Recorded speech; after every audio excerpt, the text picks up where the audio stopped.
That's right. Doesn't make any difference how big and strong you are.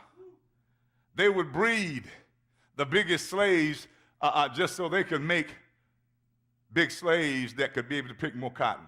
They didn't want their minds to be developed. All they wanted was a body. And see, America has got us off of the mind and got us into the body. We put bodies all over the TV, all over the magazines. All it is a body. Look at her. Look at him. He's a hump. She's 36, 24. She's whatever. It's bodies.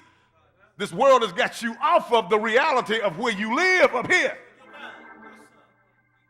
It's your mind. And God said, I'm going in the deep recesses of your soul. I'm going to find that gold and that silver. I'm going to find those precious stones. And I'm going to mine and pull that stuff up. So I got to take you out of your comfort zone, because what you're doing, you still hiding my gifting. And I want that gifting to come up because I want your children to see it so that they can spin off of you and go even further than you. I'm trying to get you out of this deep, dark, dismal place, this place of comfortability that is really not comfortable for me. It may be comfortable for you, but you may live there too long and die without fulfilling your destiny. Yes, sir. So God said, So he messes with us. He messes with you. Oh, so you got fired off that job. Oh, God, what am I going to do? Nothing but get promoted to another place. That's all. But see, our place of comfortability says, but I was making $12 an hour. God says, but I got $30 an hour for you. But I got to get you out of your comfortable place, because if I didn't move you from there, baby, you'd stay there for 20 years. And you wouldn't move. So I'm going to make the valley of trouble a door of hope. I'm going to make the place of trouble a place of hope. So you're saying, but Lord, how am I going to feed my children? I was in that place. 1982, I was in that place. And I thought, Lord, I'm going to lose my little house. I'm going to lose this. I'm going to lose that. How am I going to feed my children? All of them are grown. They got children. They're doing well. My wife and I are doing better than we've ever done. And all I had to do was let God give me a door of hope in that valley of trouble. And you know what? If you belong to him, I will submit to you that trouble does not just come because the devil wants to send it. That's right. That's right. If trouble comes, it's because your Father has sent it to shake you up and get you out of your comfort zone to push you to another place. So quit whining and complaining because your daddy has something better for you. That's right. Just hush and say, okay, Lord, this is done. What's next? And then wait for him to start to order your steps. Now, understand this. If you don't have a good sense of hearing his voice, then he'll just start to order your steps. The Bible says the steps of a good man are ordered by the Lord. You know why they're ordered? Because you can't always hear him.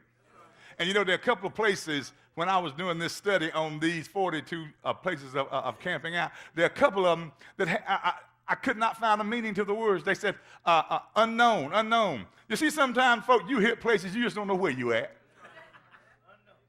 It's just unknown. And you're like, I just don't know. I don't understand. Lord, what? It's just an unknown place.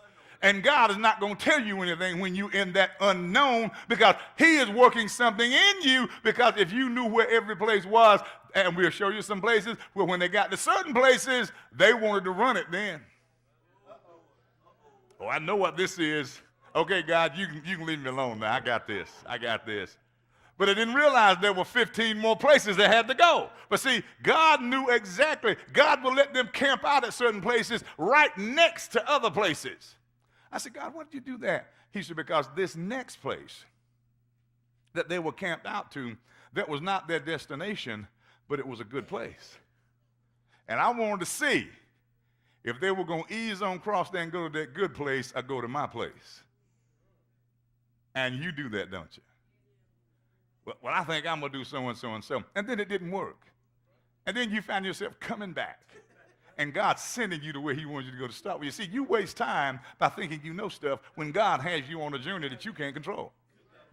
And all you do is mess up stuff. We could have been, I look at the age I am now, I could have been doing what I'm doing now at age 30, but I was just too dang hard-headed to hear God. I wanted to do it my way. And I know none of you do that.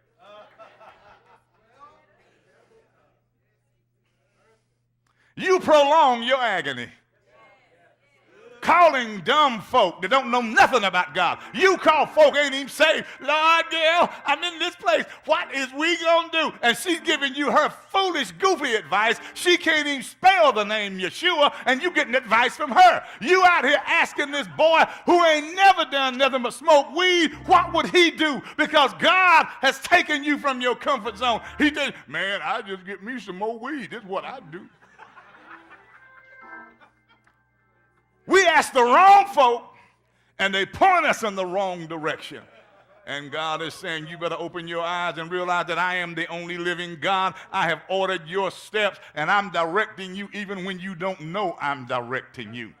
Because you're not spiritual enough to know me. And he said, because you don't know me like that, I have to do some things without asking you. Some things I can't let you participate in, because you don't know what I want. And if you came to understand what I wanted, and believe me, everything that God wants for you is not what the world is trying to give you. That's right, that's right, that's right. It's different. God wants you to go back to Deuteronomy 28. He said, all nations shall be subject to you. God is trying to put you in high rulership, and you trying to stay down here as just the assistant supervisor. And God is saying, did you know I wanted to make you the manager over this whole thing? And I not only want you to be the manager of this location, I want to make you the district. I want to let you have 15, 20 stores in this district. Then I want to make you the area manager. But see, you settled for down here. And God has to take you out of your comfort zone. He said, I'll bring you to the valley of Achor, and what I'll do, I'll make it a door of hope. He said, I'll show you. All of a sudden, you've been down here as the assistant manager, and all of a sudden, this thought pops in your head. Store manager. That's a door of hope. God showed you that. And then, while you working on store manager, he lets it pop in your head, district manager. Door of hope. He keeps putting these things out in front of you. That's him.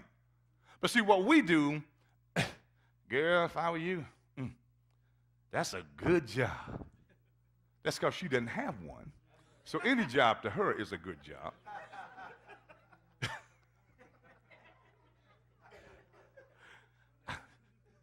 I don't know what's wrong with him. I had a guy tell me I left first little job I had when Kemp Furniture Company was here. I'm down there wearing out a pair of gloves about every 3 or 4 hours. Those heavy-duty gloves, because I'm pulling this wood out and stacking it, and they're working us like slaves down there. So I said, okay, I have enough of this. This ain't going to work. And then hired an old man, about 57 years old, to stack the wood on the end. And I had to pull out 38, 39, and 37-inch posts, put on this conveyor. And then I had to stack the 18 to 15-inch posts. And those guys back there on those saws, they cut like crazy. And the conveyor get jammed up. You got to jump across this conveyor in front of you, take a piece of wood and unjam it, and then by the time you get back, you got all this wood spilling out on the floor, and you can't even get back to your place of work. You standing on wood which is unsafe. You trying to stack, and this old man down there about to kill him. And they did not care. They knew we couldn't do it. So I said, I had enough of this. I'm gonna do this. So then I had a guy tell me, man, I don't know what's wrong with you. You had a good job. What you quit for? Boy, you know how much you were making. With overtime, you making $80 a week. What's wrong with you? I said, man, you crazy. Now, during that time, I wasn't saved. And you know what I told him? You better get the blank out my face.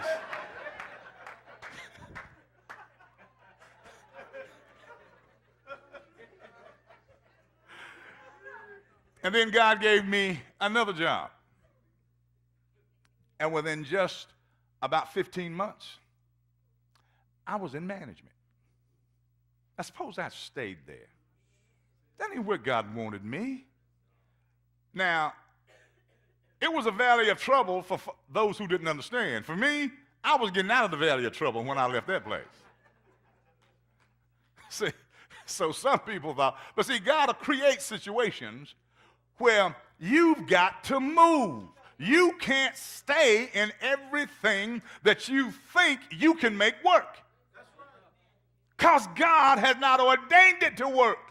You've gotten all you need from right there. That's all you need. Get it and get on down the road. And stop fighting with stuff that you cannot control. And you're depressed. You hate to get up and go to work. You despise doing this. You're going through all kinds of changes. Y'all pray for me that I have strength so I can keep dealing with this job. Why?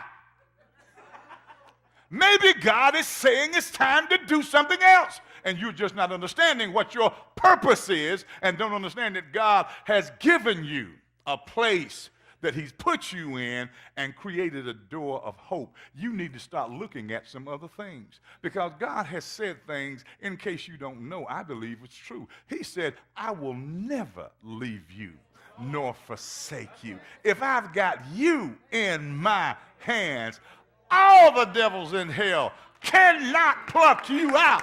How can you not trust a God like that? I'm just in that place. Whatever he says, I'm on it now. I'm just on it. I'm doing it.